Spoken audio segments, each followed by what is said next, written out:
dengan rasa yang tidak malu-malu, tidak segan silu, UMNO Barisan Nasional ni kononnya tak puas hati dengan kemenangan Perikatan Nasional.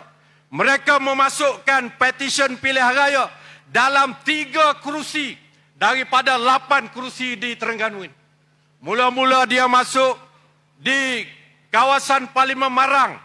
Parlimen Marang ini kita menang tak banyak, tuan-tuan. 41,729 majoriti sahaja. Sahaja 41,000. Tok Guru mendapat sebanyak 73,115 undi. Hak dia tu saya malah royak lah berapa. Dah. Kemudian dia masuk pula di Kemaman. Cikgu Ilyas kita ada. Di Kemaman ni juga kita menang tak banyak. 27,179 majoriti. Tak banyak, tuan-tuan, sikit je. Lah, tak banyak 27. Kita mendapat 65,714 Barisan Nasional yang diwakili oleh pengurusi UMNO Negeri Terengganu hanya dapat 38,535. Nak buat petition juga. Kemudian dia masuk di Kuala Terengganu. Dekat dengan kita. Datuk Amzad telah dipetitionkan di Mahkamah Tinggi Kuala Terengganu. Datuk Amzad atau Perikatan Nasional menang juga tak banyak, 40,907 undi. Majoriti. Beliau dapat 63,016 undi. Jadi kalau tolak 40 tu berapa aja yang Barisan Nasional dapat? Dah. Jadi daripada petition yang telah dimasukkan oleh UMNO terhadap Perikatan Nasional atau khususnya PAS, alhamdulillah kita telah berjaya menangkis ataupun menggagalkan petition yang dimasukkan oleh UMNO Barisan Nasional di Parlimen Marang. Saya nak sebut sikitlah untuk maklumat orang-orang Marang terutamanya dan juga orang Terengganu secara umumnya. Apa sebenarnya yang dia nak masuk sangat petition ini? Tidak lain tak bukan, tuan-tuan, dia kata kemenangan Ya Berhormat Tok Guru Presiden kita di Marang ni kerana sogok, rasuah. Rasuah inilah yang memenangkan Tok Guru di Marang ni. Sedangkan dia kata apa? Sogokkan yang dia maksud, sogok orang ni untuk beli undi ni ialah program kerajaan negeri. Ni Datuk Kuasa ada Esko. Program kerajaan negeri yang memberi sumbangan kepada mahasiswa, dipanggil iSiswa. Dan juga peruntukan bantuan kepada para belia negeri Terengganu yang layak, tak kira dia parti apa, dipanggil iBelia. Oleh kerana peruntukan ini diberikan oleh kerajaan negeri, bila kerajaan negeri luluskan peruntukan belanjawan pada tahun sebelum ini, untuk tujuan ini, Exco kerajaan negeri meluluskan bagaimana nak membelanjakan peruntukan ini. Pejabat perbendaharaan negeri Terengganu meluluskan bagaimana nak agihkan, tak kira masa mana. Kebetulannya diberikan pada masa pilihan raya diadakan. Tidak salah. Tidak salah. Ianya diadakan pada bila-bila masa pun. Tapi setelah ianya didengar oleh Hakim Mahkamah Pilihan Raya yang bernama Yang Arif Hakim Hassan Ghani, orang Terengganu juga. Hakim ini jelas rekah yang saya nak sebut pada tuan-tuan. Apa Hakim kata dalam kes yang kita menang? Hakim kata, adakah iSiswa dan iBelia ini merupakan satu rasuah yang digunakan untuk menyogok para pengundi? Secara ringkasnya, Hakim ini mengatakan bahawa, ni jelas untuk buktikan bahawa iBelia dan iSiswa ini dianggap rasuah, orang yang buat petition ini kena panggil semua penerima bantuan ini. Kalau 5,000, 5,000 lah kena panggil. Kalau 10,000, 10,000 kena panggil. Kata Hakim ini. Kalau sekiranya tidak dipanggil pengundi-pengundi ini, maka ia dianggap tidak dibuktikan.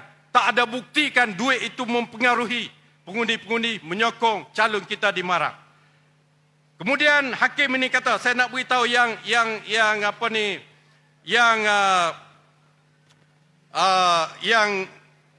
terbaiklah untuk kita. Hakim ini kata, antara lainnya, dia kata fakta kes ini menunjukkan PRU ini memiliki pengundi yang paling ramai, iaitu 75,115 pengundi. Yang mana Tok Guru dipilih dengan majoriti 41,000, kata hakim ini. Dia kata, sekiranya Tok Guru memenangi dengan majoriti yang paling besar, sebegini rupa, ianya bukan sekali-kali menunjukkan ianya dipengaruhi oleh pemberian apa yang diberikan oleh kerajaan. Dia kata, ni hakim kata, saya baca pada para 65. Hakim ini kata, pengundi-pengundi tidak boleh lagi dimadukan atau digulakan sekadar melalui bantuan sahaja. Ledakan teknologi internet melalui Facebook, Instagram, TikTok bukan saja berfungsi sebagai alat komunikasi, tetapi telah menjadi platform yang menyebarkan dasar-dasar yang diperkenalkan oleh kerajaan yang memerintah. Kata hakim, ni bukan orang politik kata, hakim kata. Pengundi-pengundi dapat melihat, merasai dan menilai dasar-dasar ini. Manakala informasi tentang pelbagai isu yang menjadi masalah besar dalam kerajaan yang memerintah menyebabkan mereka mahukan satu perubahan. Itu kata hakim. Oleh sebab itulah diubah daripada kerajaan Barisan Nasional kepada kerajaan kita dalam pilihan raya baru-baru ini. Keadaan ini, kata hakim, memberi ruang kepada pengundi untuk beralih memberi sokongan kepada parti lain. Perubahan dinamik politik menyebabkan berlakunya tsunami politik. Hakim pun sebut tsunami politik ni, tuan-tuan. Berbangkit daripada kesedaran pengundi-pengundi yang telah bijak untuk memilih. Ni kata yang hari hakim pilihan raya dalam kes di Marang. Saya pasti dalam rekod Pejabat Agung, hakim ini bukan ahli PAS. Jadi oleh sebab itu, tak perlu UMNO mengatakan hakim ini PAS ataupun Perikatan Nasional. Tak ada. Jadi ini tuan-tuan dan puan sekalian, mengenai kes Marang.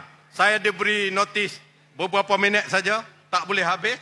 Saya nak sebut mengenai Kuala Terengganu sedikit.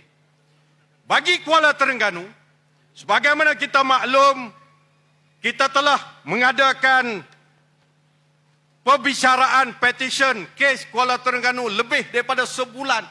Setiap hari dalam seminggu itu, tiap-tiap hari bekerja, kita bersidang. Hakim bersidang, peguam kita bersidang.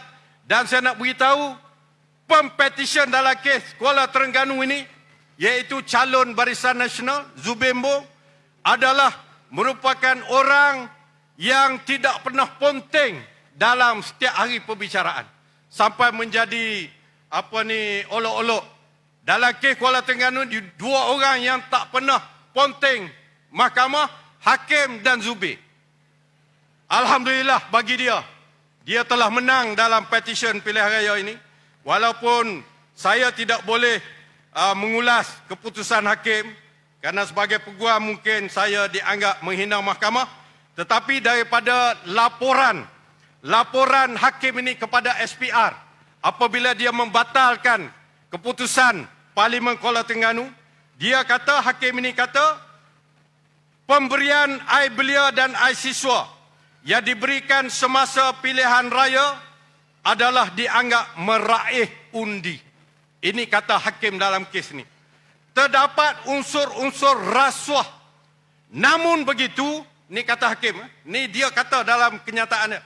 Namun begitu, saya tidak menamakan mana-mana pihak yang memberi rasuah ini. Pelik ke tidak? Itu ikut dia lah. Dia kata ada rasuah, tapi saya dalam keputusan saya tak mau menamakan siapa yang bagi rasuah ni. Pelik ni. Rasuah dilakukan dengan pengetahuan Datuk Amzad, iaitu calon Perikatan Nasional.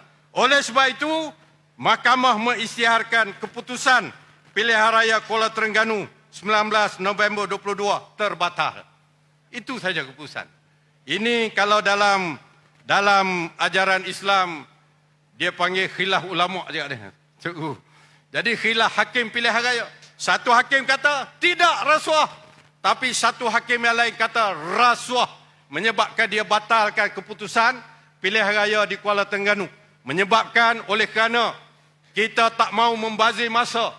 Perikatan Nasional buat keputusan kita tak mau merayu. Walaupun kita boleh lagi merayu. Kalau merayu tunggu 6 bulan lagi, mungkin 6 bulan lagi. Kita Perikatan Nasional tidak mau. Rakyat Kuala Terengganu terabai. Tidak ada ahli parlimen. Maka kita buat keputusan, biarlah kalahlah. Dia istilah batal-batal lah. Kita bersedia untuk menjalani pilihan raya kecil dalam Parlimen Kuala Terengganu insya-Allah. Tuan-tuan Kuala Terengganu bersedia ke tidak ni? Ya, lebih daripada bersedia. Kalau baru ni dapat sedikit saja 40,000, adakah boleh kita buktikan kepada seluruh dunia kita boleh mungkin 50 maupun 60,000 majoriti insya-Allah pada kali ini.